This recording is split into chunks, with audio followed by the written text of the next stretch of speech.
Le plancher du chalet était glissant de sang. Les mains de Chloé Dubois tremblaient tandis qu'elle pressait le tissu imbibé contre la fourrure emmêlée du loup. 20 ans, seule dans l'obscurité du massif central, et elle regardait quelque chose mourir. La respiration du jeune loup gris était courte, haletante, sa patte arrière pliée à un angle impossible, l'os d'un blanc fantomatique contrastant avec la chair déchirée. Dehors, la burle hurlait, une clameur féroce et vivante qui secouait les volets du chalet. La lumière de sa lampe tempête vacilla, la mèche crépitant. Non, non, non. La voix de Chloé se brisa dans un murmure rauque. Les yeux ambrés du loup trouvèrent les siens. Juste une seconde, mais dans cet instant fugace, elle revit le visage de son père la nuit avant sa mort. Cette même résignation tranquille, ce même adieu silencieux. Ses doigts effleurèrent le mouchoir brodé qu'elle utilisait comme bandage. Pour Chloé, avec amour, papa. Les lettres étaient légèrement effacées par le temps. Si je te laisse mourir, chuchota T.L. à la bête immobile, c'est comme si je le laissais mourir à nouveau. 2 ans plus tôt, Chloé se tenait dans ce même chalet, vêtue d'une robe noire mal ajustée qui semblait appartenir à une autre femme. Les funérailles avaient été modestes, 12 personnes dans un village de quelques milliers d'âmes. La plupart des habitants d'Argenton-les-Bois faisaient semblant que Jacques Dubois n'avait jamais existé.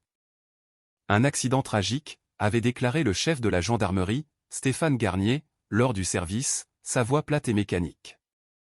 Le garde forestier Dubois effectuait une patrouille de routine lorsque son fusil s'est déchargé. Il avait ajouté, avec une gravité affectée, ce sont des choses qui arrivent dans la nature. Chloé avait fixé le cercueil fermé de son père, engourdi, à peine 18 ans. 2 semaines après avoir obtenu son baccalauréat et soudain, orpheline. Les chuchotements avaient commencé avant même que le cercueil ne soit mis en terre. Il paraît qu'il a tiré sur un loup par erreur. Ça lui a coûté son poste.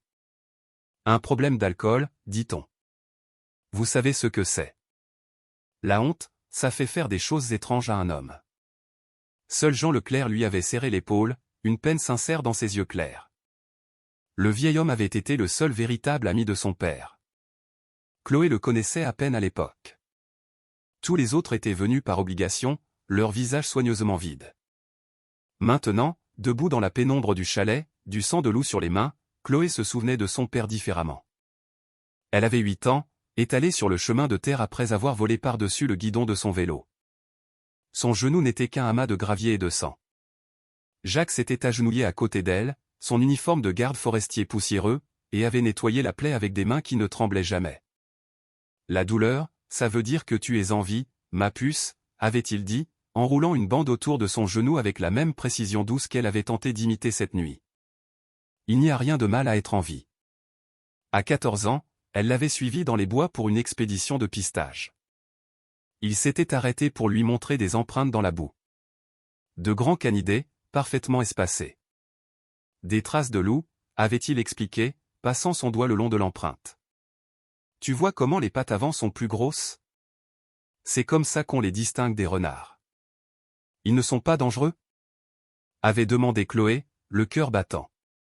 Son père avait souri. Ce ne sont pas des monstres. Juste des créatures mal comprises.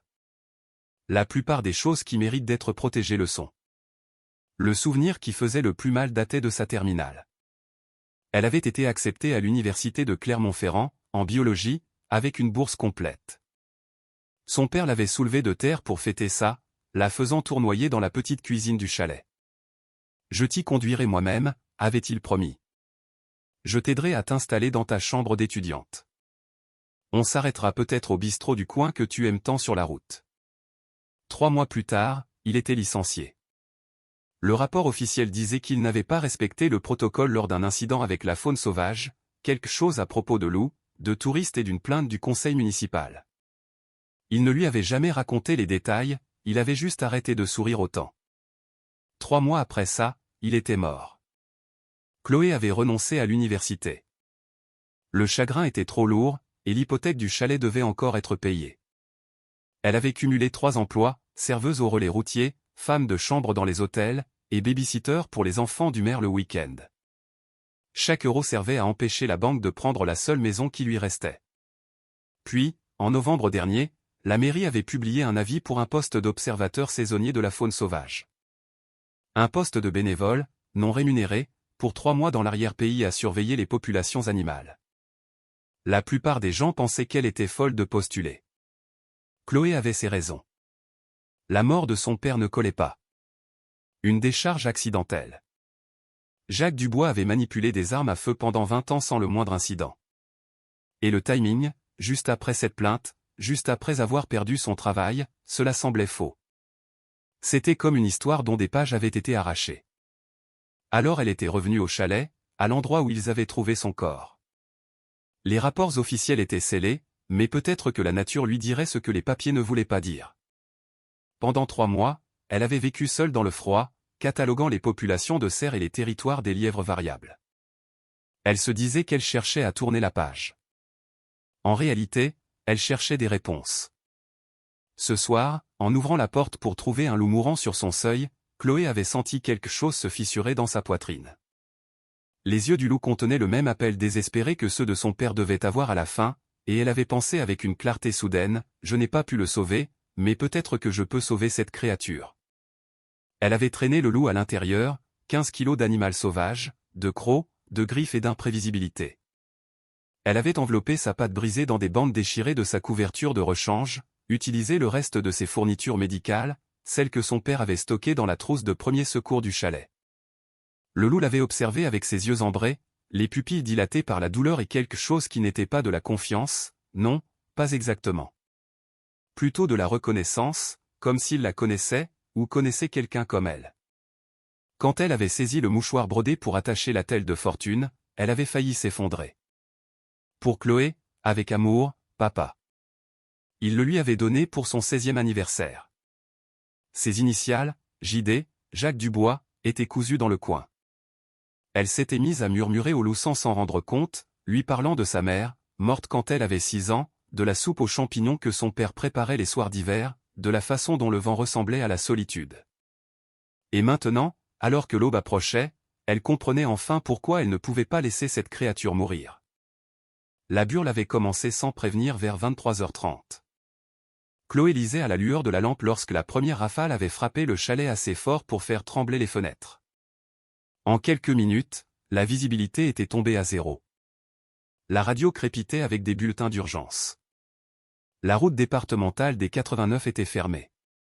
Les voyageurs étaient priés de trouver un abri. Le ressenti approchait les -30°C. Elle avait ajouté une autre bûche dans le poêle à bois et avait resserré le vieux plaid de son père autour de ses épaules. Juste une autre tempête de mars dans le Massif central.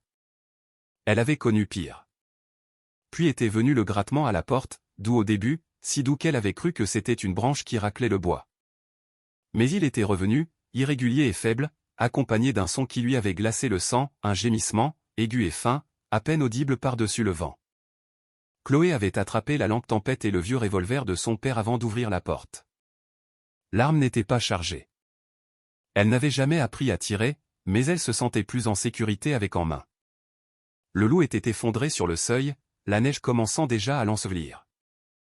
Il était jeune, peut-être 8 ou 10 mois, sa fourrure grise et noire emmêlée de glace et de quelque chose de plus sombre, du sang. Sa patte arrière était tordue à un angle écœurant, et quand il essaya de lever la tête vers elle, le mouvement fut faible, vaincu. Ce qui coupa le souffle de Chloé n'était pas la blessure. C'était la cicatrice sur l'épaule gauche du loup. Partiellement cachée par la fourrure, c'était une vieille blessure guérie, mais distinctive, en forme de flèche. Le tissu cicatriciel formait un motif qu'elle avait déjà vu. Son père avait l'habitude de graver ce même symbole de flèche sur ses affaires, la crosse de son fusil, sa boussole, son couteau de chasse. Sa signature. Elle avait fixé cette marque pendant 10 bonnes secondes tandis que la neige tourbillonnait autour d'eux. Les yeux ambrés du loup rencontrèrent les siens, les pupilles dilatées par la douleur, et quelque chose dans ce regard brisa sa paralysie. La loi interdisait d'héberger des animaux sauvages. Les loups en particulier. Ils étaient protégés, réglementés, et absolument pas autorisés à l'intérieur des habitations humaines. Si les gardes forestiers le découvraient, elle pourrait faire face à des poursuites pénales. Mais l'alternative était de le laisser geler. Chloé avait fait son choix. Traîner 15 kilos de prédateurs semi-conscients à l'intérieur s'avéra être un travail brutalement difficile. Elle mesurait un m60 et pesait à peine 52 kilos. Le loup était un poids mort, et chaque fois qu'elle tirait, il gémissait, un son qui la transperçait comme du verre. « Je suis désolé », n'arrêtait-elle pas de murmurer. « Je suis désolé, j'essaie de ne pas te faire mal. » Il lui fallut 15 minutes pour amener l'animal sur le tapis près du poêle à bois. Ses bras tremblaient d'épuisement. Le loup gisait là, haletant, les côtes se soulevant, laissant parfois échapper de petits sons de détresse. Chloé s'était agenouillée à côté de lui, les mains planant, inutile. Elle avait suivi un seul cours de secourisme vétérinaire au lycée, un atelier d'un week-end sur lequel son père avait insisté après qu'elle eut annoncé ses aspirations en biologie. Maintenant, fixant la patte mutilée, elle essayait de se souvenir de quoi que ce soit d'utile. Stabiliser la fracture, prévenir le choc, garder l'animal au chaud. Elle avait trouvé une latte de bois d'une vieille caisse et utilisé des bandes de couverture pour créer une attelle. Le loup avait essayé de la mordre une fois, les dents claquant près de son poignet, mais le mouvement était faible. La plupart du temps, il tremblait simplement, les yeux révulsés par la peur. Lorsque l'attelle de fortune fut fixée, Chloé l'avait nouée avec un mouchoir, le mouchoir de son père. Le tissu était doux après des années de lavage. Ses initiales étaient à peine visibles maintenant. Elle avait voulu le garder intact, comme un souvenir. Au lieu de cela, il s'imbibait de sang de loup. Cette pensée l'avait fait pleurer pour la première fois cette nuit-là. Le loup ne voulait pas manger. Elle avait d'abord essayé de lui offrir de l'eau, chauffée sur le poêle, mélangée à un peu de sucre pour l'énergie, comme elle l'avait lu dans les vieux manuels sur la faune de son père. Il en avait lapé quelques gorgées, puis s'était détourné. La nourriture était plus difficile. Elle avait déchiré des morceaux du saucisson sec de gibier de ses provisions d'urgence, les avait mâchés pour les ramollir comme on le fait pour un oisillon, et les avait placés près du museau du loup. Rien. À 3 heures du matin, désespérée et épuisée, Chloé avait essayé quelque chose de différent. Elle avait pris un petit morceau de saucisson dans sa propre bouche, l'avait mâché soigneusement, puis l'avait placé directement contre les lèvres du loup. L'animal était devenu très calme, puis lentement, sa langue était sortie et avait pris l'offrande. Quelque chose dans la poitrine de Chloé s'était alors brisé. Elle était assise sur le sol froid du chalet de son père décédé, nourrissant un animal sauvage avec de la viande prémâchée, et sentit la solitude qu'elle portait depuis 2 ans trouver enfin un miroir. « Tu es triste » avait-elle chuchoté au loup. « J'ai peur, moi aussi. Mais nous sommes toujours là tous les deux, n'est-ce pas ?» Le loup l'avait observé avec ses yeux ambrés trop blancs. « Papa » avait dit Chloé à la pièce vide, au fantôme avec lequel elle se disputait depuis 2 ans, « si tu peux voir ça, j'espère que je fais ce qu'il faut. » Elle s'était endormie quelque temps avant l'aube, affalée contre le mur, une main posée près de la tête du loup. Lorsque la lumière grise du matin s'infiltra enfin par les fenêtres, elle se réveilla pour découvrir que la burle était passée et qu'il y avait des traces partout. Chloé était sortie dans le silence cristallin de la neige fraîche. La tempête avait laissé près de 20 centimètres, lisse et immaculée, à une exception près. Des empreintes de pattes. De grandes empreintes de canidés. 7 ou 8 séries différentes encerclaient le chalet dans un large périmètre. Une meute. La meute du jeune loup. Ils étaient venus le chercher. À l'intérieur, la radio diffusait une annonce de session d'urgence. Le conseil municipal d'Argenton-les-Bois tiendrait un vote spécial vendredi soir. L'ordre du jour, répondre à la menace des loups pour la sécurité publique. Chloé avait vérifié sa montre. On était mardi. 3 jours. Elle s'était à nouveau agenouillée près du loup, examinant la patte plus attentivement à la lumière du jour. La fracture était grave, l'os visible à travers les tissus déchirés, tout le membre enflé et chaud au toucher. Sans une véritable chirurgie, l'infection s'installerait dans les 48 à 72 heures. L'animal mourrait. Chloé avait sorti son téléphone, les mains tremblantes, et avait commencé à passer des appels. Chloé se disait qu'elle relâcherait le loup le matin. Laisser la nature suivre son cours. Elle n'était pas équipée pour cela. Ni émotionnellement, ni pratiquement, ni légalement. Mais ses mains continuaient de travailler contre ses paroles. Elle avait refait le bandage de l'attelle 3 fois avant midi, chaque fois plus soigneusement que la précédente.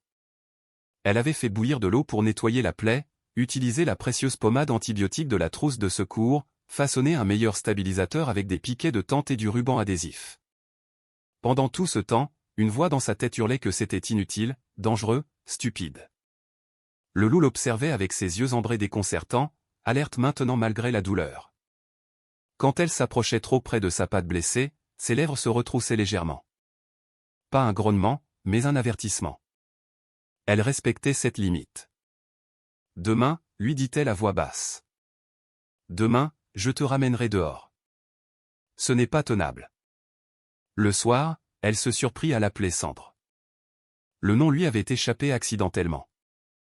Elle se parlait à elle-même, une habitude de la solitude, marmonnant qu'il lui fallait plus de bois de chauffage. « Tiens bon, Cendre. Je reviens tout de suite. » Les syllabes étaient sorties automatiquement, et elle s'était figée, horrifiée. Les initiales de son père, J.D., Jacques Dubois. Cendre. D'une manière ou d'une autre, son cerveau imbibé de chagrin avait transformé ces lettres en un nom pour un animal mourant. Elle avait essayé de le reprendre, d'utiliser autre chose. Mais le nom était resté. Chaque fois qu'elle regardait le loup maintenant, elle pensait à Cendre. Les appels téléphoniques avaient commencé après le déjeuner. Chloé avait compilé une liste de toutes les cliniques vétérinaires, centres de secours pour la faune et services de contrôle animalier dans un rayon de 150 km. Elle les avait passées en revue méthodiquement, son espoir diminuant à chaque conversation.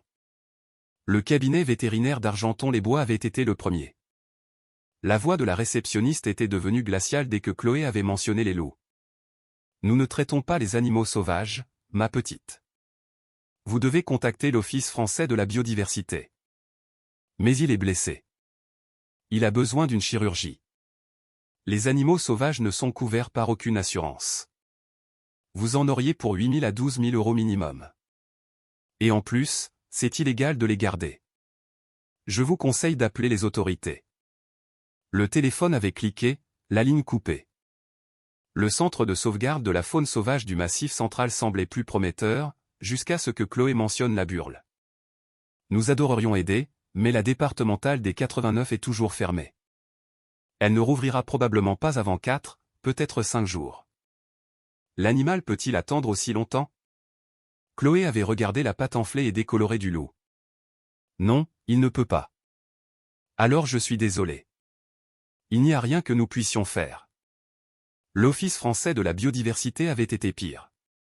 Ils avaient expliqué que leur protocole impliquait un processus d'approbation de 2 semaines pour une intervention d'urgence sur la faune sauvage. Des formulaires à remplir, des permis à demander, des comités à consulter. 2 semaines, avait répété Chloé, hébétée. Il sera mort dans 2 semaines. La voix de l'employé était restée professionnellement neutre. C'est malheureusement la réalité du travail avec les espèces protégées, madame. La réglementation existe pour de bonnes raisons. Au 7e appel, les mains de Chloé tremblaient de frustration. Le 8e numéro appartenait au docteur Pierre Delattre, un vétérinaire qui avait exercé à Argenton-les-Bois pendant 40 ans avant de prendre une semi-retraite. Chloé avait trouvé son nom dans le vieux carnet d'adresse de son père. Docteur Delattre, je m'appelle Chloé Dubois, la fille de Jacques Dubois. J'ai un. Je sais qui vous êtes. Sa voix était froide, cassante. Et je sais pourquoi vous appelez. La réponse est non. S'il vous plaît, j'ai juste besoin d'eux. Mon fils a été attaqué par un loup il y a 15 ans. Il avait 7 ans. L'animal ne l'a pas tué, mais le traumatisme a fait pire. Il n'a pas prononcé plus d'une douzaine de mots depuis. Alors non, mademoiselle Dubois. Je ne vous aiderai pas à sauver une de ces créatures. À aucun prix. La ligne était devenue silencieuse. Chloé était restée assise là, tenant le téléphone, fixant le loup. Cendre l'observait, la tête reposant sur ses pattes croisées, la respiration superficielle mais régulière. Personne ne veut t'aider, avait-elle chuchoté. Personne ne pense que tu vaux la peine d'être sauvé. Cet après-midi-là, elle avait eu besoin de provisions du village. Le trajet jusqu'à Argenton-les-Bois prenait 20 minutes sur des routes dégagées, près d'1 heure sur la départementale enneigée. Chloé avait laissé Cendre avec de l'eau fraîche et un bol de saucisson émietté, priant pour que l'animal ne panique pas et ne se blesse pas davantage pendant son absence. L'épicerie du village était presque vide. Elle chargeait des bandages, de l'antiseptique et des conserves dans son panier quand une voix rocailleuse parla derrière elle. « J'ai entendu dire que tu gardes un loup dans l'ancien chalet de Jacques. » Chloé s'était retournée pour trouver Jean Leclerc. Il avait 68 ans, le visage buriné comme du vieux cuir, vêtu d'une veste en toile qui devait déjà être vieille quand elle était née. Ses yeux étaient vifs et perçants. « Je ne sais pas de quoi vous parlez », avait-elle dit automatiquement. Jean avait jeté un coup d'œil à son panier, à la gaze vétérinaire, à la bouteille d'eau oxygénée. Au fait que la manche de sa veste était tachée de sang. « Tu es une piètre menteuse, gamine. » Les défenses de Chloé s'étaient effondrées. Elle était épuisée, terrifiée et complètement dépassée. Il va mourir. Personne ne veut l'aider. Le vétérinaire ne veut pas le voir, le centre de secours ne peut pas m'atteindre. Et le conseil municipal vote vendredi en plus. Sa voix s'était brisée. Je ne sais pas quoi faire. Jean était resté silencieux un long moment. Puis il avait dit quelque chose qui a tout changé. Le conseil prévoit de poser des appâts empoisonnés. Ils les installeront samedi matin si le vote passe. Ils s'inquiètent que les touristes voient des loups près des sentiers de randonnée. Mauvais pour les affaires. Chloé avait senti un froid glacial l'envahir. Ils vont tuer toute la meute. C'est la proposition. Ton père s'y est opposé il y a 2 ans. Ça lui a coûté son poste. Jean l'avait fixé d'un regard constant. Maintenant, tu sais pourquoi certaines personnes dans ce village étaient contentes quand Jacques est mort. Il était gênant. Les mots étaient restés en suspens dans l'air comme de la fumée. Que voulez-vous dire, certaines personnes ? Avait chuchoté Chloé, mais Jean s'éloignait déjà. À la porte, il s'était arrêté. Tu veux la vérité sur ton père, Chloé ? Elle n'est dans aucun rapport de gendarmerie. Vérifie ses affaires personnelles. C'était un homme qui gardait des archives. Chloé avait fouillé les affaires de son père cette nuit-là comme une femme possédée. Elle avait cherché dans des tiroirs qu'elle n'avait pas ouverts depuis 2 ans, des placards qu'elle avait eu trop peur d'affronter. Des boîtes qu'elle avait scellées après les funérailles parce que regarder à l'intérieur faisait trop mal. Au fond du placard de sa chambre, derrière des manteaux d'hiver qui sentaient encore son odeur, elle avait trouvé une boîte en métal fermée à clé. Pas de clé. La serrure était vieille mais solide. Chloé avait utilisé un tournevis sur les charnières, faisant levier et tordant jusqu'à ce que ses mains aient des ampoules. Quand la boîte s'était enfin ouverte, elle s'était assise sur le sol, entourée du fantôme de son père, et avait fixé ce qu'il y avait à l'intérieur, un carnet en cuir, 50 pages de l'écriture soignée de son père, une petite boîte de cartouches de fusil, et les alliances de ses parents, toujours enveloppées dans le mouchoir que sa mère avait porté le jour de leur mariage. La première entrée du carnet était datée du 20 novembre, il y a 2 ans, 4 mois avant la mort de son père. Si Chloé lit ceci, cela signifie que je n'ai pas eu le courage de dire la vérité de mon vivant. Je suis désolé, ma chérie. J'ai toujours été meilleur pour écrire les choses. Les mains de Chloé avaient tremblé en tournant la page. Les entrées racontaient une histoire que le village n'avait jamais entendue. Son père avait reçu l'ordre du conseil d'éliminer une meute de loups qui avait été repérée près de sentiers de randonnée populaires. Les touristes s'étaient plaints. Les commerçants s'inquiétaient pour l'image de la région. Le conseil voulait que le problème soit résolu discrètement. Jacques Dubois avait refusé. 20 novembre, 22 h. J'ai suivi la meute jusqu'à la vallée d'Argenton-les-Bois. 7 adultes, 2 jeunes. Ils ne sont pas agressifs. Ils évitent tout contact humain. J'ai vu l'alpha aujourd'hui. Un mâle gris avec une oreille entaillée et une vieille cicatrice en forme de flèche sur l'épaule. Il m'a observé à 50 mètres. Nous nous sommes compris. J'ai baissé mon fusil. Il s'est retourné et a conduit sa meute plus profondément dans la forêt. Le conseil n'aimera pas mon rapport. Il n'avait pas aimé. L'entrée suivante était datée d'une semaine plus tard. 28 novembre. Convoqué au bureau du chef Garnier. Il a dit que je manquais à mes devoirs essentiels, que j'étais émotionnellement compromis. Il m'a donné un ultimatum, éliminer la meute avant le 15 décembre, ou être licencié. Je lui ai dit non. Certaines choses comptent plus qu'un salaire. Chloé avait pressé ses doigts contre la page, sentant les indentations laissées par le stylo de son père. 1er décembre. J'ai reçu mon diagnostic aujourd'hui. Cancer du pancréas, stade 4. Le docteur Patterson dit 6 à 8 mois, peut-être moins. La douleur est déjà forte. Je n'ai rien dit à Chloé. Elle vient d'être admise à l'université. Je ne peux pas, je ne lui volerai pas cet avenir. Elle avait lu cette ligne 3 fois, sa vision se brouillant. Les entrées devenaient plus courtes, plus dispersées. L'écriture de son père commençait à pencher et à vaciller. 10 décembre. Garnier est venu au chalet. Une approche différente cette fois. Il a dit que si je déposais un rapport affirmant avoir accidentellement tiré sur un loup pendant une patrouille, un seul faux rapport, le conseil approuverait une indemnité d'assurance substantielle pour ma famille. 200 000 € pour l'avenir de Chloé. Il a dit, pensez à ce qu'elle pourrait faire avec cet argent.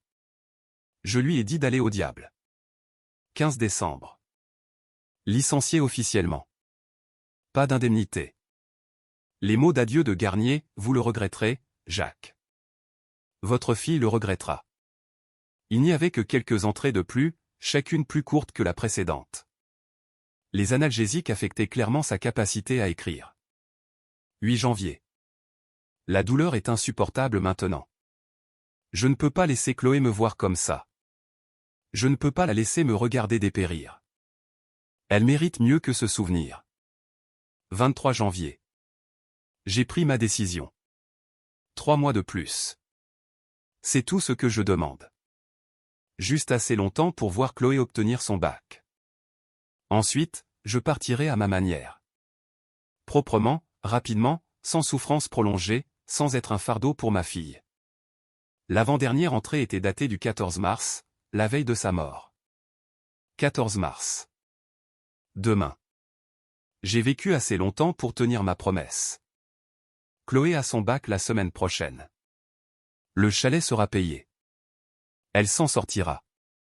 Elle est plus forte qu'elle ne le pense. Je laisse ce carnet où elle le trouvera un jour. Peut-être pas tout de suite. Peut-être quand elle sera prête à comprendre qu'aimer quelque chose signifie parfois le laisser partir, même quand chaque partie de vous veut s'accrocher. L'entrée finale était à peine lisible. Juste quelques mots griffonnés au bas de la page. Le loup à l'oreille entaillée connaît la vérité. Il était là cette nuit de décembre où je suis tombé, où je me suis cassé la cheville dans le ravin. Il aurait pu me tuer. Au lieu de ça, il est resté, à hurler, m'a gardé au chaud jusqu'à ce que Jean me trouve à l'aube. Je dois la vie à cet animal. Si jamais Chloé le rencontre, j'espère qu'elle comprendra. Ce ne sont pas nos ennemis. Ils essaient juste de survivre. Comme nous. Chloé était restée assise sur le sol de la chambre de son père jusqu'au lever du soleil, lisant et relisant ses pages. L'homme qui les avait écrites n'était pas la figure brisée et vaincue dont le village se souvenait. C'était quelqu'un qui avait choisi l'intégrité plutôt que le confort, qui avait enduré une agonie pour tenir une promesse à sa fille, qui avait vu plus d'humanité chez un animal sauvage que chez la plupart des gens autour de lui. Et elle avait passé 2 ans à lui en vouloir d'être partie. Quand elle était enfin sortie de la chambre, Sandre était réveillée, la regardant approcher avec des yeux lasses. La patte du loup était pire, plus enflée, chaude au toucher. L'odeur de l'infection commençait à s'installer. Ton grand-père a sauvé mon père, chuchota Chloé à l'animal. Ou peut-être ton arrière-grand-père. Cette cicatrice sur ton épaule. Il en avait une aussi, n'est-ce pas? Le vieux loup gris, l'alpha? Sandre avait légèrement incliné la tête. Le geste était si canin qu'il lui brisa le cœur. Je dois le trouver. Le loup à l'oreille entaillée. C'est le seul qui sait ce qui s'est vraiment passé. Elle vérifia sa montre. Mercredi, 10 h. 2 jours avant le vote du conseil, 48 heures avant qu'il ne pose les appâts empoisonnés. Elle avait attrapé son téléphone et appelé la seule personne qui pouvait l'aider. Jean Leclerc avait répondu à la 3e sonnerie. Tu l'as trouvé, n'est-ce pas? Le carnet. Je dois trouver le loup alpha. Celui à l'oreille entaillée. Vous savez où ils ont leur tanière, n'est-ce pas? Un long silence. Puis, je sais. Mais Chloé, ces loups sont sauvages, dangereux. Même si on les trouve, ils ne. Mon père est mort en les protégeant. Le village veut les tuer. Elle avait regardé Sandre, mourant lentement sur le sol de son chalet. Et ça, c'est sa famille. Je ne peux pas les laisser empoisonner une meute entière parce que les gens ont trop peur pour les comprendre. Une autre pause. Quand Jean parla de nouveau, sa voix était différente. Résolu. Je passe te prendre dans 1 heure. Apporte des vêtements chauds et ce carnet. Et Chloé. On va probablement regretter ça. Ça fait 2 ans que je regrette des choses, Jean. Au moins, de cette façon, je fais quelque chose. Elle avait raccroché et s'était agenouillée une dernière fois près de Cendre. La respiration du loup était laborieuse, ses yeux vitreux de fièvre. Tiens bon, avait-elle murmuré. Tiens bon encore un peu. Je vais arranger ça. 1 heure plus tard, la vieille Citroën 2CV de Jean s'était arrêtée devant. Chloé avait laissé Cendre avec de l'eau fraîche et de la nourriture, barricadée en sécurité dans le coin le plus chaud du chalet, et était montée sur le siège passager. T'es sûr de toi? Avait demandé Jean. Chloé avait serré le carnet contre sa poitrine. Mon père a passé ces derniers mois à les protéger. Le moins que je puisse faire, c'est de finir ce qu'il a commencé. Jean avait passé une vitesse. Alors allons trouver un fantôme. Ils avaient marché 13 kilomètres dans une neige qui montait jusqu'aux genoux de Chloé. Jean se déplaçait avec l'efficacité constante d'un homme qui avait passé 60 ans dans ces montagnes, lisant le paysage comme un texte. Chloé luttait pour suivre, ses poumons brûlant dans l'air froid et raréfié. Ton père et moi, on chassait dans ces vallées, dit Jean, même pas essoufflé. Avant que je ne comprenne. Avant que je ne comprenne ce que je faisais. Les bottes de Chloé craquaient sur une croûte de glace. Le carnet dit que vous l'avez trouvé ce matin-là, en décembre. Vous l'avez trouvé à moitié gelé dans un ravin, la cheville cassée, en hypothermie. Il aurait dû mourir. Jean s'arrêta, étudiant une série de traces dans la neige. Mais quelque chose l'avait gardé au chaud toute la nuit. Quelque chose était resté avec lui. Quand je suis arrivé à l'aube, j'ai vu des traces. De grandes empreintes de canidés encerclant sa position. Et ton père, il divaguait à cause du froid. Mais il n'arrêtait pas de dire la même chose, le loup est resté. Le loup est resté. Vous l'avez cru. La mâchoire de Jean se serra. J'ai tué plus de 200 loups dans ma vie, Chloé. J'ai commencé à 16 ans, j'ai arrêté à 62. Tu sais ce qui m'a finalement fait arrêter? Il n'attendit pas de réponse. J'ai abattu une femelle. J'ai découvert plus tard qu'elle avait des petits à proximité. Je les ai regardés mourir de faim la semaine suivante parce que j'avais pris leur mère. Après ça, chaque loup que j'avais tué a commencé à me hanter. Alors oui, quand ton père a dit que l'un d'eux avait fait preuve de pitié, je l'ai cru. Parce que moi, je ne l'ai jamais fait. Ils marchèrent en silence après ça. La forêt devint plus dense à mesure qu'ils montaient. Jean lui apprit à lire les signes, les marques de griffes sur l'écorce des arbres, les dépôts d'excréments, la manière particulière dont les branches étaient cassées le long des pistes de gibier. C'était une éducation différente de celle qu'elle avait reçue à l'école. Vers 14 heures, ils s'arrêtèrent pour boire de l'eau. Les doigts de Chloé étaient engourdis malgré ses gants. Jean sortit un thermos de café de son sac et le partagea sans commentaire. « Pourquoi m'aidez-vous » demanda Chloé. « Vous me connaissez à peine. » Jean fixa les arbres. « Je dois une dette à ton père. Il n'a jamais dit à personne ce qui s'est vraiment passé cette nuit-là dans le ravin. Il aurait pu s'en servir. Il aurait pu faire comprendre aux gens que les loups ne sont pas ce que nous pensons. Mais il savait que s'il en parlait, le conseil s'en servirait comme une raison de plus pour les éliminer. Alors il s'est tu, les a protégés, même quand ça lui a tout coûté. Il la regarda alors, les yeux vifs. Et moi, je suis resté là et je les ai regardés le détruire. Je n'ai pas dit un mot quand Garnier l'a renvoyé. Je n'ai pas pris la parole quand ils l'ont traité d'incompétent. Ça fait de moi un lâche, Chloé. J'essaie juste d'en être un peu moins. Avant que Chloé ne puisse répondre, Jean leva la main. Écoute. Elle se figea. Au début, elle n'entendit que le vent. Puis, là, un son qui lui donna la chair de poule, un hurlement, lointain et mélancolique, résonnant contre les parois de la vallée. C'est eux, chuchota Jean. Ils trouvèrent la meute dans une vallée abritée 2 heures plus tard, alors que le soleil commençait sa descente. Cette loup, exactement comme le carnet de son père l'avait décrit. Ils se reposaient dans une clairière, certains se toilettant mutuellement, d'autres somnolents dans des taches de soleil hivernal. Et là, reconnaissable même à 100 mètres de distance, se tenait l'alpha. Il était massif. Son pelage était argenté par l'âge. Son oreille droite avait une encoche distinctive. Et quand il changea de position, Chloé put voir la cicatrice sur son épaule, la forme de flèche, pâle contre la fourrure sombre. La même marque que portait Sandre. Jean lui agrippa le bras. « Reste ici. Ne bouge pas s'ils se sentent menacés. » Mais l'alpha les avait déjà repérés. Sa tête se releva, les oreilles en avant, ses yeux ambrés se fixant sur Chloé avec une intensité qui lui coupa le souffle. Le reste de la meute se mit immédiatement en alerte, se positionnant défensivement. Chloé resta parfaitement immobile, Jean à ses côtés. La main du vieux chasseur s'était instinctivement déplacée vers le fusil sur son dos. Vide de munitions, lui avait-il dit.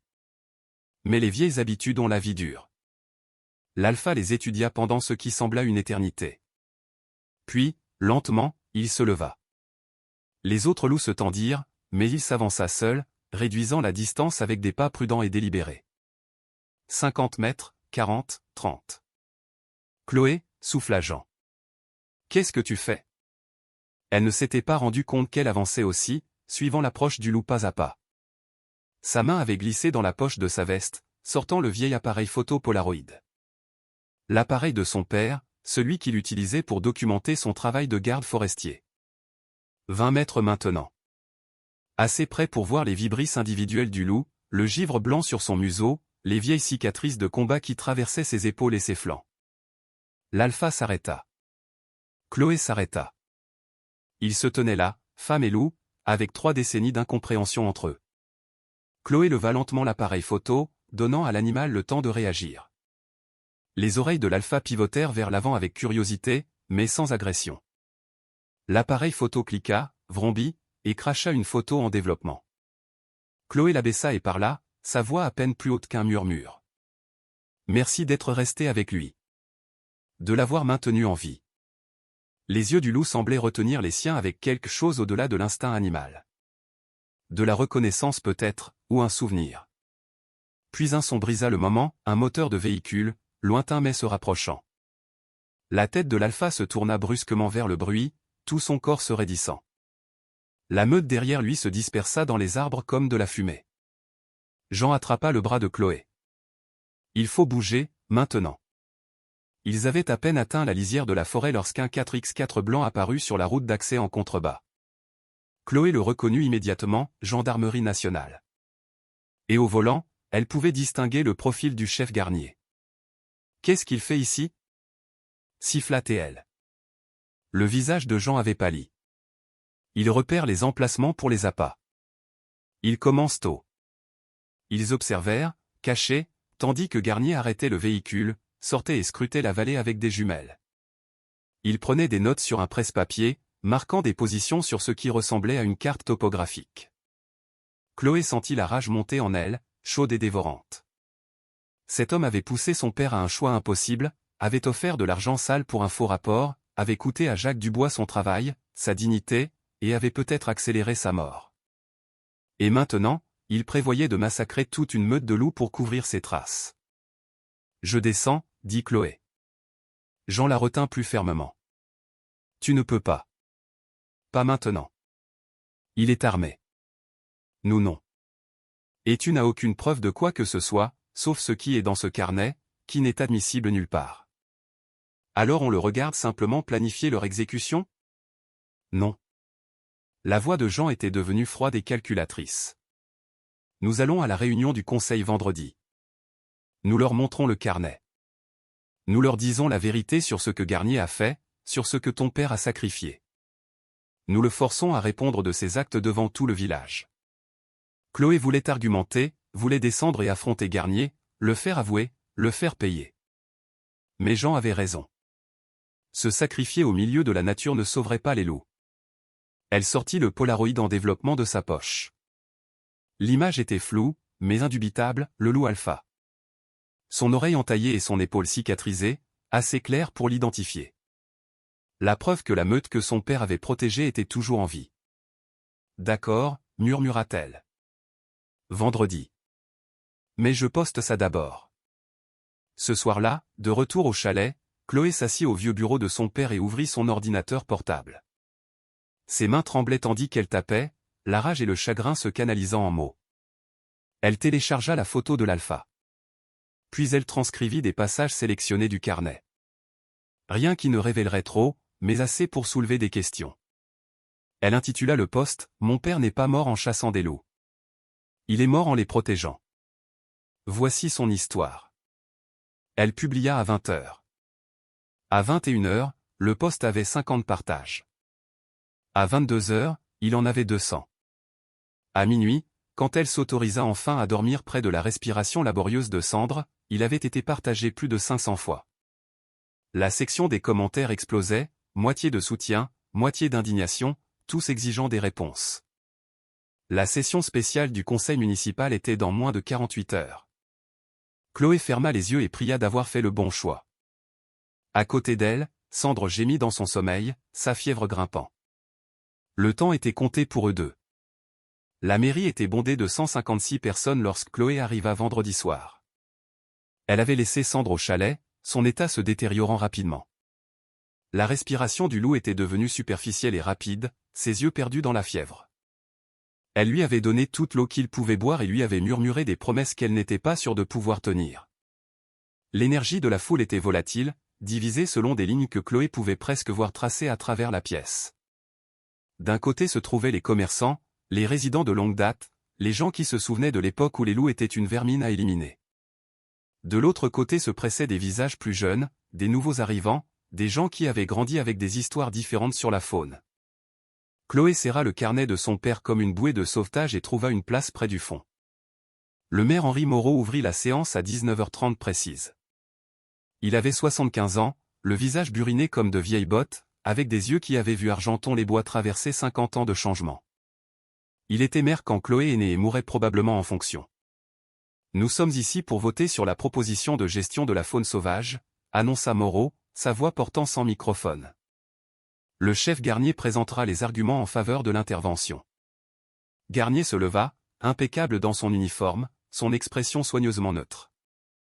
Chloé sentit son estomac se nouer. Pendant 15 minutes, Garnier exposa son argumentaire. Il montra des diapositives, des photos granuleuses de loups près des sentiers de randonnée, des statistiques sur les pertes de bétail dans les départements voisins, des témoignages de touristes qui s'étaient sentis en danger en voyant des loups depuis leur voiture. Il parla calmement, rationnellement, brossant un tableau de préoccupations raisonnables. Il y a 2 ans, dit Garnier, et les mains de Chloé se crispèrent, nous avons perdu le garde forestier Jacques Dubois dans un tragique accident de chasse. Jacques était un homme bien, mais sa mort nous rappelle les dangers très réels que ces prédateurs représentent. Nous avons la responsabilité de protéger notre communauté. Le mensonge flottait dans l'air comme un gaz toxique. La vision de Chloé se rétrécit. Quand Garnier eut terminé, Moreau ouvrit la parole au public.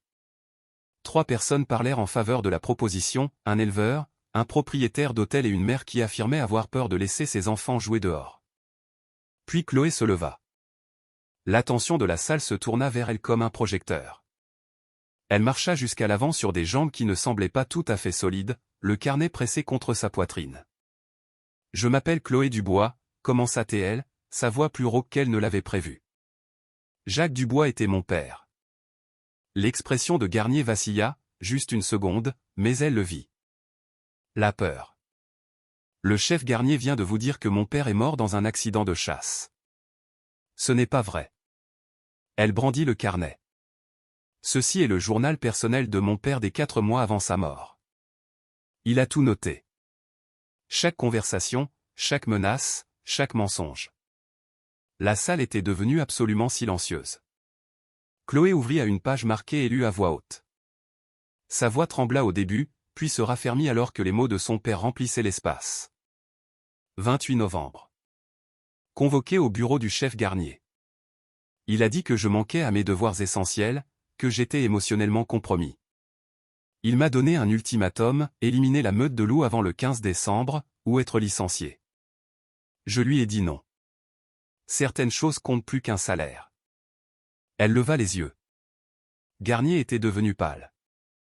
Mon père a été renvoyé pour avoir refusé de tuer des loups qui ne menaçaient personne. Et quand on lui a diagnostiqué un cancer en phase terminale, le chef Garnier lui a proposé un marché. Elle tourna à une autre page. 10 décembre. Garnier est venu au chalet. Il a dit que si je déposais un rapport affirmant avoir accidentellement tiré sur un loup pendant une patrouille, le conseil approuverait une indemnité d'assurance substantielle pour ma famille. 200 000 €. Des murmures parcoururent la foule. Garnier se leva brusquement. C'est de la calomnie. C'est l'écriture de mon père, le coupa Chloé. Chaque entrée est datée et détaillée, y compris celle où il décrit comment un loup lui a sauvé la vie. La salle éclata. Moreau frappa de son maillet, appelant à l'ordre. Dans le chaos, une autre voix s'éleva. Chloé se tourna pour voir Monique Lefebvre debout, le visage tordu par l'émotion. Monique avait 70 ans, les cheveux de fer, et avait été l'une des voix les plus fortes appelant à l'élimination des loups. J'ai quelque chose à avouer, dit Monique, sa voix tremblante. La salle se tut à nouveau, tout le monde se penchant en avant. Les mains de Monique tremblaient alors qu'elle s'agrippait au dossier de sa chaise. Il y a 20 ans, j'ai dit à ce village que mon fils avait été tué par des loups. J'ai laissé ce mensonge empoisonner cette communauté pendant 2 décennies. Des larmes coulaient sur son visage buriné. La vérité, c'est que mon fils s'est enfui parce que j'étais une mère terrible. Parce que je le blessais et que j'avais trop honte de l'admettre. Alors j'ai accusé les loups de me l'avoir pris. Elle se tourna pour faire face directement à Chloé. Votre père a essayé de me dire une fois que ma colère était mal dirigée. Je l'ai traité d'idiot. J'ai répandu des rumeurs sur lui. J'ai rendu sa vie plus difficile parce qu'il me rappelait ma propre culpabilité.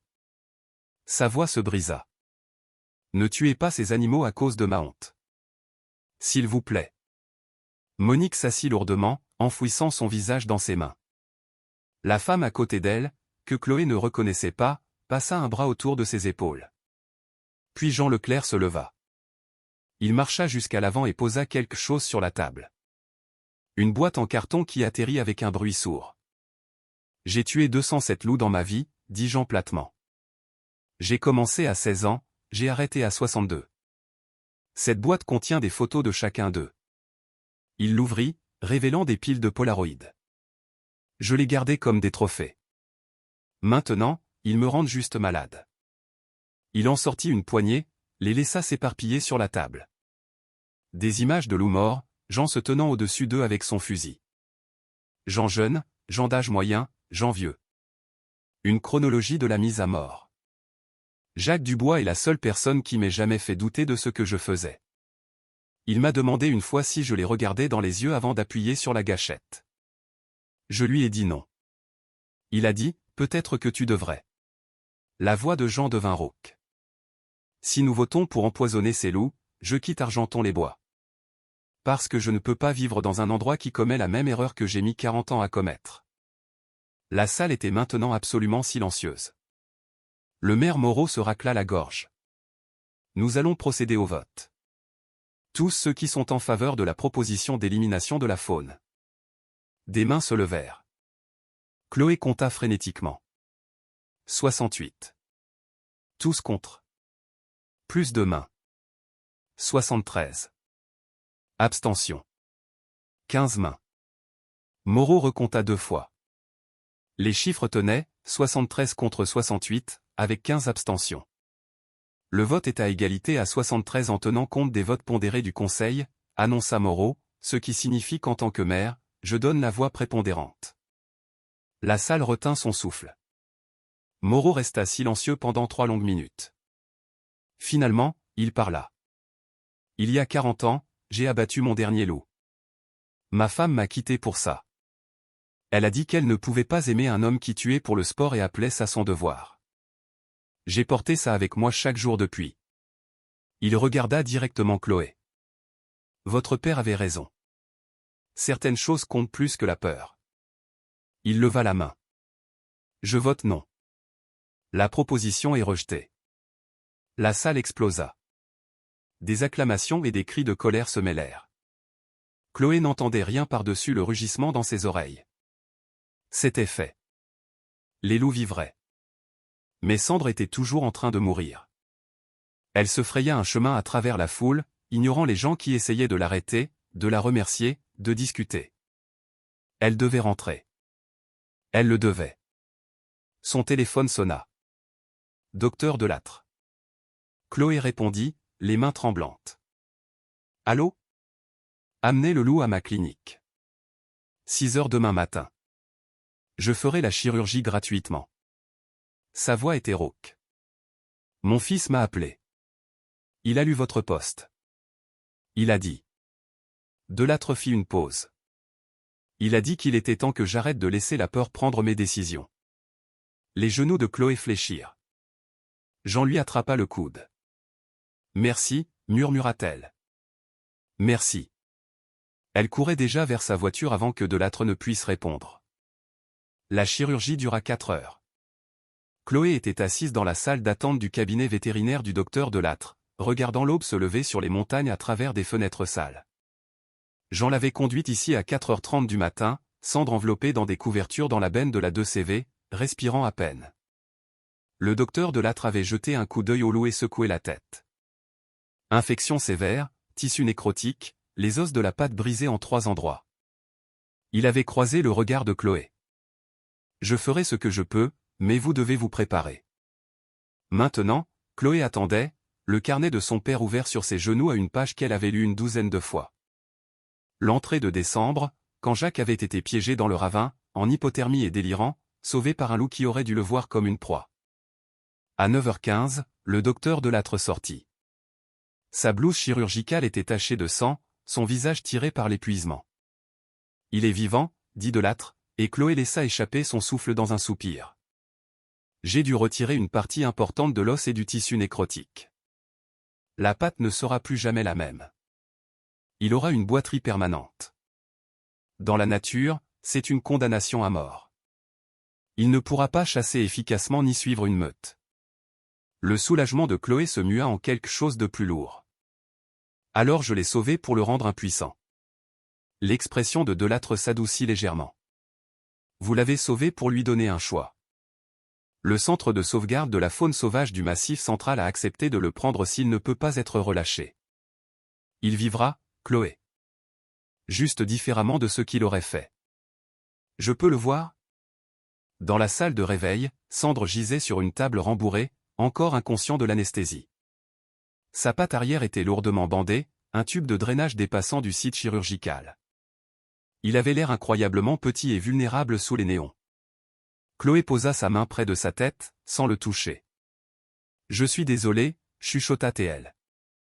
Je suis tellement désolé. Delattre se racla la gorge depuis l'embrasure de la porte. Vous devez vous faire examiner vous-même. Vous avez été exposé à son sang, à sa salive. Avec les animaux sauvages, nous devons exclure. Je vais bien, Chloé. Ce n'est pas optionnel. 3 heures plus tard, assise dans la salle d'examen du centre médical d'Argenton-les-Bois, Chloé apprit que Delattre avait eu plus raison qu'il ne le pensait. Le docteur Manon Leroy était jeune, efficace et préoccupé en examinant les résultats de l'analyse de sang de Chloé. Votre taux de globules blancs est élevé, ce à quoi nous nous attendions vu le stress physique que vous avez subi. Mais il y a autre chose. Votre marqueur Canada 19 à 9.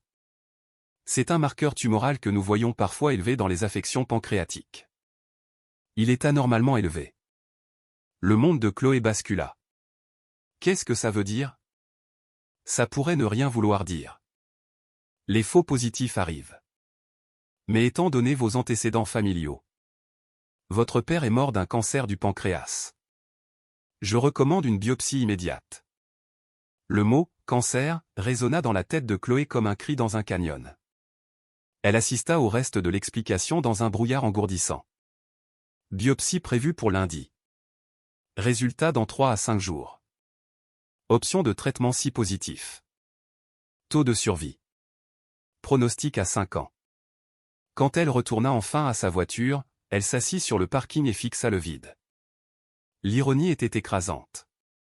Elle s'était battue pour sauver la vie d'un loup pendant que son propre corps se détruisait silencieusement. La maladie de son père, transmise comme une malédiction. Jean la trouva là 1 heure plus tard, les larmes séchées sur son visage, fixant ses mains. Le docteur Delattre m'a appelé, dit Jean doucement. Il m'a dit qu'il faisait des tests. Cancer du pancréas de stade 1, dit Chloé d'une voix plate. C'est le diagnostic préliminaire. Ils ne sauront pas avec certitude avant la biopsie, mais le docteur Leroy a dit que les marqueurs sont très suggestifs. C'est du jargon médical pour dire que tu es probablement en train de mourir. Jean s'assit à côté d'elle en silence un long moment. Puis, ton père a vécu 8 mois après son diagnostic. Il s'est battu contre l'enfer pour te voir obtenir ton bac. Toi, tu le découvres 2 ans plus tôt que lui. Chloé, ce n'est pas une malédiction. C'est un cadeau. Un cadeau? Son rire était amer. J'ai 20 ans, Jean.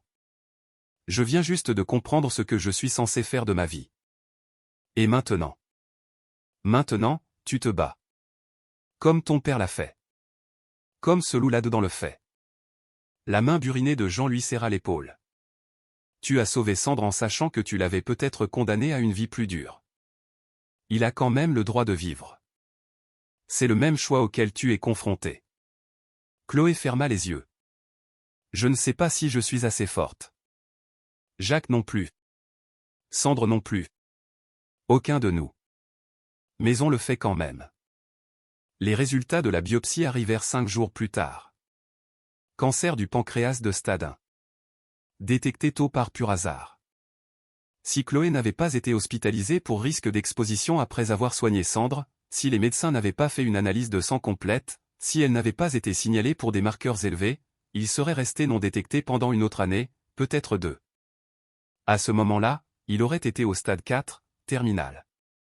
Le chirurgien l'expliqua avec un optimisme prudent. Vous êtes incroyablement chanceuse. Au stade 1, avec une chirurgie agressive et une chimiothérapie, vous avez un taux de survie à 5 ans de 85%. Si vous aviez trouvé ça ne serait ce que 6 mois plus tard. Elle n'avait pas besoin qu'il finisse. Elle avait vu son père mourir. Elle savait à quoi ressemblait le stade 4. Chloé avait une chirurgie prévue dans 3 semaines. En attendant, elle retourna au chalet et à Sandre. Le loup se remettait lentement au centre de sauvegarde, mais le docteur Delattre lui avait donné la permission de lui rendre visite. La première fois que Sandre la vit après l'opération, il avait faiblement levé la tête, et quelque chose dans ses yeux ambrés semblait la reconnaître. « Nous sommes tous les deux brisés maintenant », lui dit Chloé, assise à l'extérieur de son enclos. Aucun de nous n'est plus ce qu'il était. Sandre s'était mis sur ses pattes, un processus laborieux avec sa patte abîmée, et avait boité jusqu'à la clôture qui les séparait. Il avait pressé son nez contre le grillage, et Chloé avait pressé sa main au même endroit de son côté. 2 survivants, séparés par un fil de fer, se comprenant parfaitement. 3 semaines après le vote du conseil, le chef Garnier démissionna. Il avait tenu une brève conférence de presse, le visage hagard, et avait admis qu'il y a 2 ans, il avait fait pression sur Jacques Dubois pour qu'il falsifie un rapport. Il avait offert de l'argent de l'assurance en échange d'un mensonge. Il n'avait pas tué Jacques Dubois, mais il avait tué sa réputation. Je pensais protéger le village, dit Garnier, la voix creuse. Je ne faisais que me protéger moi-même. Le procureur du département annonça une enquête. Chloé ne se souciait pas de l'issue. La carrière de Garnier était terminée. C'était une justice suffisante. Une semaine plus tard, Chloé trouva la page cachée dans le carnet de son père. Elle le lisait pour la 12e fois, cherchant du réconfort, quand elle remarqua que l'épaisseur n'était pas tout à fait correcte à l'arrière. La dernière page avait été collée à l'intérieur de la couverture. Elle l'avait soigneusement décollée. La dernière entrée était écrite à l'encre rouge, l'écriture tremblante et à peine lisible. Les derniers mots de son père, écrits dans ces dernières heures terribles. 25 mars 2023. Chloé, si tu lis ça, je suis parti. Je suis désolé de ne pas avoir été assez courageux pour te le dire en face. Le loup qui m'a sauvé en décembre. Il avait une oreille entaillée et une cicatrice en forme de flèche sur l'épaule. J'ai mis cette cicatrice là il y a 25 ans, quand j'étais un jeune garde qui pensait que tirer sur les loups faisait de moi un homme. J'ai failli le tuer. Au lieu de ça, j'ai retiré la balle, pansé la blessure et l'ai laissé partir. J'ai regretté ce tir chaque jour depuis. Mais lui, il n'a pas regretté de m'avoir sauvé. Quand je mourais de froid dans ce ravin, il s'est couché à côté de moi toute la nuit. M'a gardé au chaud. M'a gardé en vie. Il s'est souvenu de la pitié quand je l'avais oublié. Tu rencontreras un loup, Chloé. Je le sais. Notre famille a une dette envers sa lignée. N'aie pas peur. C'est le destin, pas une coïncidence. vis avec courage, vis avec gentillesse, vis libre. C'est tout ce qui compte. Je t'aime. Je suis désolé de ne pas avoir pu rester. Chloé lut les mots jusqu'à ce qu'elle ait mémorisé chaque lettre tremblante. Alors elle comprit. Sandre n'était pas un hasard. La cicatrice en forme de flèche, le timing, la façon dont il était apparu à sa porte. Tout était lié. Le vieil Alpha avait sauvé son père. Maintenant, elle avait sauvé le descendant de l'Alpha. Et ce faisant, Sandre l'avait sauvé. 3 générations, 3 vies, un fil ininterrompu de pitié. 6 mois après la chirurgie, Chloé se tenait au bord de la vallée d'Argenton-les-Bois avec une décision qui semblait incroyablement lourde. Sandre avait récupéré autant qu'il le pourrait jamais. La boiterie était permanente, la patte endommagée visiblement plus mince que les autres. Le docteur de Lattre avait été clair, le relâcher dans la nature était risqué. Un loup qui ne pouvait pas courir à pleine vitesse, ne pouvait pas chasser efficacement, ne pouvait pas échapper au danger serait toujours le maillon le plus faible de la meute. Mais le garder en captivité semblait trahir tout ce en quoi son père avait cru. Chloé avait subi sa propre opération en mai. On lui avait retiré une petite tumeur du pancréas, suivie de 3 cycles de chimiothérapie qui lui avaient volé ses cheveux et rendu sa peau translucide. Elle avait passé juin à vomir dans des seaux et juillet à réapprendre à marcher sans vertige. Août avait apporté les premiers résultats de scanner, net. Aucun signe de cancer résiduel. Le docteur Leroy avait souri en lui annonçant la nouvelle. Vous faites partie des chanceux, Chloé. Si vous aviez attendu ne serait-ce qu'un an de plus pour trouver ça. Chloé savait. Si elle n'avait pas porté Sandre à travers cette burle, n'avait pas été exposée à son sang, n'avait pas été contrainte d'aller à l'hôpital pour des tests, elle aurait découvert le cancer trop tard. Tout comme son père. Le loup lui avait sauvé la vie en la laissant sauver la sienne. C'était maintenant septembre, et Chloé se tenait dans le froid de l'aube avec Jean, de Lattre et 20 volontaires du village. Ils avaient conduit ensemble jusqu'au site de Lâcher, Sandre tranquillisée et confortable dans une caisse de transport spécialement conçue. Dernière chance de changer d'avis, dit doucement de Lattre. Le centre de sauvegarde a d'excellentes installations. Il y serait en sécurité. Confortable. Chloé pensa aux mots de son père. Vis avec courage, vis avec gentillesse, vis libre. La sécurité n'est pas la même chose que la vie, dit-elle. Il mérite de choisir. Ils avaient choisi un endroit près de l'endroit où elle et Jean avaient trouvé la meute 6 mois plus tôt. Les volontaires se dispersèrent en un large périmètre, restant sous le vent et silencieux. Jean aida Chloé à porter la caisse de Sandre au centre de la clairière. Le soleil commençait à peine à peindre le ciel en rose lorsque Chloé ouvrit la porte de la caisse. Pendant un long moment, Sandre ne bougea pas. Puis, lentement, il émergea. Sa patte blessée traînait légèrement alors qu'il testait son poids, les oreilles pivotant pour capter les bruits de la forêt. Il semblait plus petit dans l'immensité de la nature, plus fragile. Chloé s'agenouilla à proximité, pas trop près. « Rentre chez toi, Sandre » chuchota-t-elle. « Ils t'attendent. » Le loup se tourna pour la regarder.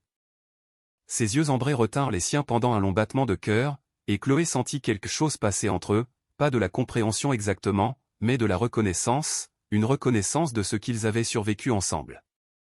Puis Sandre boita vers la lisière des arbres. Il avait parcouru peut-être 50 mètres quand les autres loups apparurent. Ils se matérialisèrent de la forêt comme de la fumée prenant forme. 6 d'entre eux, sortant prudemment. Chloé reconnut la formation, des éclaireurs vérifiant les menaces, la meute restant en retrait jusqu'à ce que la sécurité soit confirmée. Et puis l'alpha sortit. Il était plus vieux que dans le souvenir de Chloé, son museau presque entièrement blanc maintenant, ses mouvements raides d'arthrite. Mais l'oreille entaillée était indubitable. Et quand il repéra Sandre, il devint complètement immobile. Chloé retint son souffle. L'alpha s'approcha lentement de Sandre, chaque pas délibéré. Quand il atteignit le jeune loup, il le renifla soigneusement, vérifiant la blessure, évaluant les dégâts. Sandre se tenait soumis, la queue basse, acceptant l'inspection. Puis l'alpha fit quelque chose que Chloé n'avait jamais vu documenté dans les études sur le comportement des loups. Il pressa son museau contre la face de Sandre. Pas agressif, pas dominant, mais doux, presque protecteur. Puis il lécha une fois la cicatrice de l'épaule de Sandre, délibérément, avant de se retourner vers la meute. Le message était clair. Sandre faisait toujours partie de la famille, de la meute. Les autres loups se regroupèrent autour de Sandre alors qu'il se déplaçait dans la forêt. Il marchait à son rythme, plus lentement qu'il ne le ferait naturellement, s'adaptant à sa boiterie. Quand Sandre trébucha légèrement sur une racine, l'un des plus jeunes loups se pressa contre son flanc, lui offrant son soutien.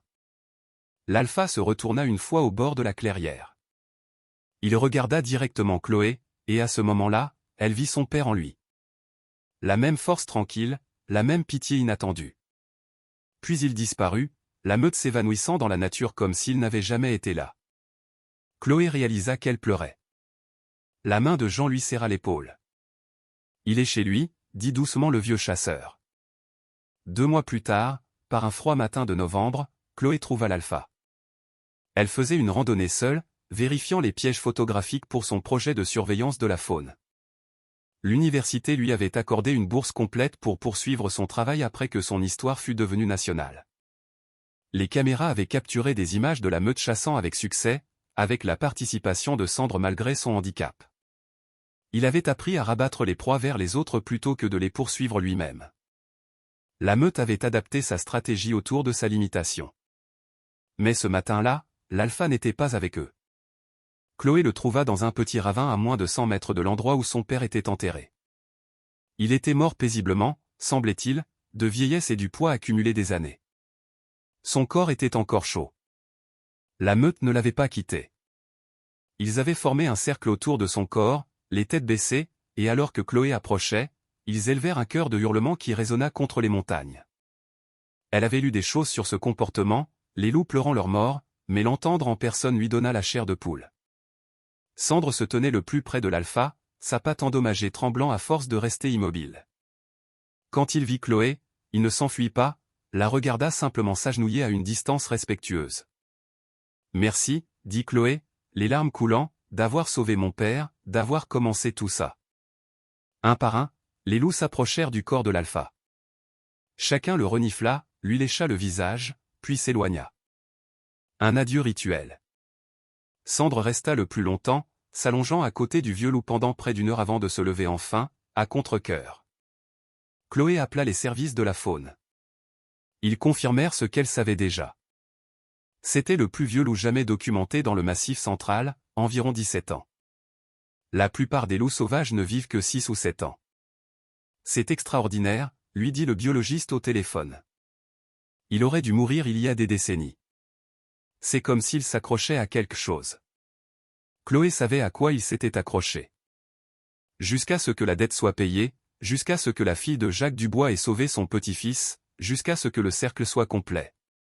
Elle demanda une permission spéciale au village, et après quelques débats, ils l'accordèrent. L'alpha fut enterré à 10 mètres de la tombe de Jacques Dubois, à un endroit surplombant la vallée où sa meute errait encore. Jean sculpta une simple pierre tombale, le gardien gris. Il a montré de la pitié là où aucune n'était méritée. Monique Lefebvre assista à l'enterrement, ainsi que 47 autres villageois. Monique avait renoué avec son fils. Il était rentré à la maison après 20 ans, après avoir lu la confession de sa mère. Maintenant, il reconstruisait lentement ce qui avait été brisé. Après l'enterrement, alors que les gens se dispersaient, Chloé remarqua Sandre qui observait depuis une crête lointaine. Il était venu dire au revoir, lui aussi. Elle leva la main en signe de reconnaissance. Le loup maintint son regard un instant, puis se tourna et disparut dans la forêt. 2 semaines plus tard, Chloé analysait les images des pièges photographiques quand elle remarqua quelque chose. La meute avait commencé à laisser des proies près de la tombe. De petits lapins. Une fois, un jeune chevreuil. Pas souvent, mais régulièrement. Chaque semaine environ, des proies fraîches apparaissaient, soigneusement placées. Elle montra les images à Jean. Le vieux chasseur sourit. « Ils rendent hommage, dit-il. Ils apportent des offrandes aux morts. J'ai entendu des histoires à ce sujet. Jamais vu de preuves jusqu'à maintenant. Pensez-vous qu'ils comprennent ce que mon père a fait pour eux? Ce que nous essayons de faire? » Jean y réfléchit. Je pense qu'ils comprennent la gentillesse. C'est suffisant. 1 an après le vote du conseil, Chloé transforma le chalet de son père en centre d'éducation sur la faune sauvage du bois. Jean se porta volontaire comme directeur, Monique Lefebvre s'occupa de la comptabilité gratuitement. Le docteur de Lattre fit don de matériel médical et de son expertise. 200 écoliers le visitèrent au cours des 6 premiers mois, apprenant la coexistence, la conservation et la vérité complexe que les prédateurs n'étaient pas des méchants, juste d'autres créatures essayant de survivre. Chloé dirigeait les programmes. Ses cheveux avaient repoussé en courtes boucles, une fine cicatrice visible sous son col de la chirurgie du cancer. Elle racontait l'histoire de son père, montrait son carnet, et expliquait comment la peur et l'incompréhension avaient failli détruire quelque chose de précieux. « Mon père m'a appris que le courage n'est pas l'absence de peur, disait-elle aux enfants. C'est faire ce qui est juste, même quand on est terrifié, même quand tout le monde dit qu'on a tort. » Un après-midi de printemps, Chloé était assise sur le porche du chalet avec Léa, la petite fille de 6 ans de Jean. La fillette était en visite pour le week-end, tout en curiosité et en questions sans fin. « Tati Chloé ?» demanda Léa, lorgnant un dessin de loup dans son livre de coloriage. « Est-ce que les loups se souviennent des gens ?» Chloé sourit, regardant vers la forêt. Sur la crête lointaine, à peine visible, une forme grise se déplaçait à travers les arbres. Sandre, plus âgée maintenant, sa boiterie plus prononcée. Il passait près du chalet toutes les quelques semaines. Jamais assez près pour le toucher, mais assez près pour observer.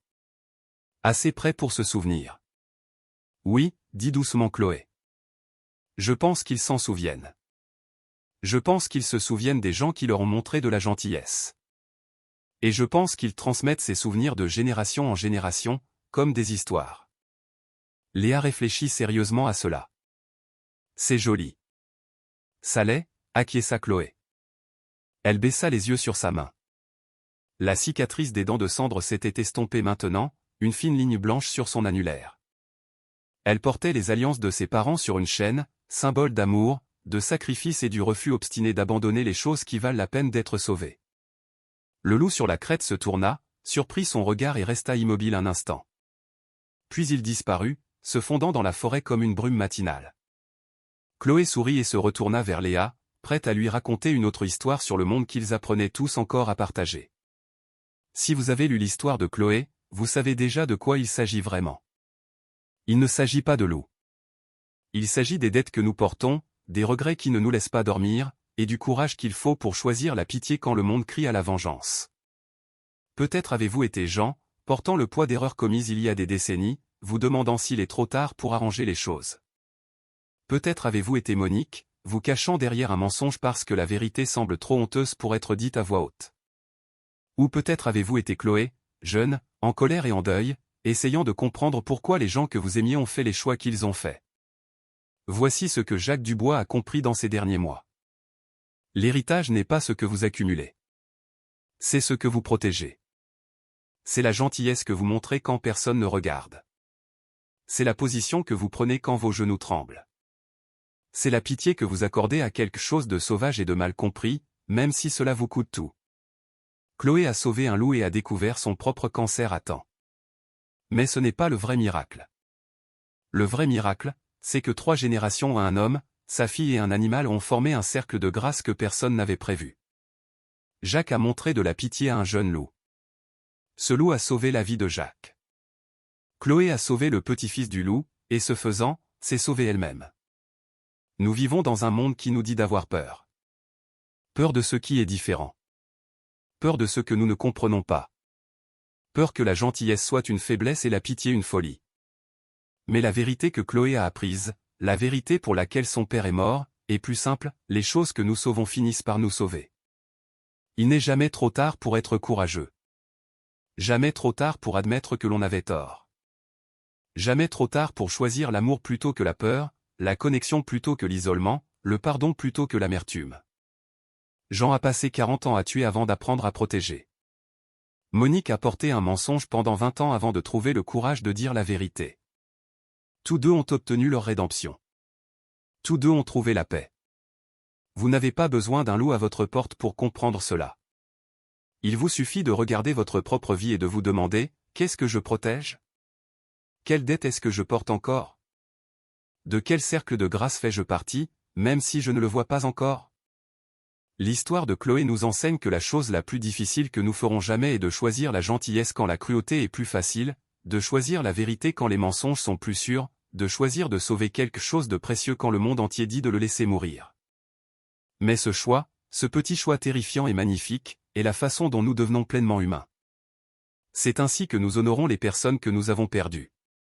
C'est ainsi que nous construisons quelque chose qui vaut la peine d'être transmis. Alors, voici ma question pour vous. Quel est votre loup? Quelle est cette chose que tout le monde a abandonnée mais pour laquelle vous ne pouvez pas vous arrêter de vous battre? Et plus important encore, êtes-vous assez courageux pour la sauver, même si cela vous coûte tout? Partagez votre histoire, car celle de Chloé n'est pas la seule qui vaille la peine d'être racontée. Nous sommes tous connectés de manière que nous ne comprenons pas encore.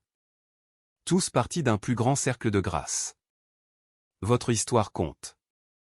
Votre choix compte. Partagez-le. Voyons combien de cercles nous pouvons compléter ensemble.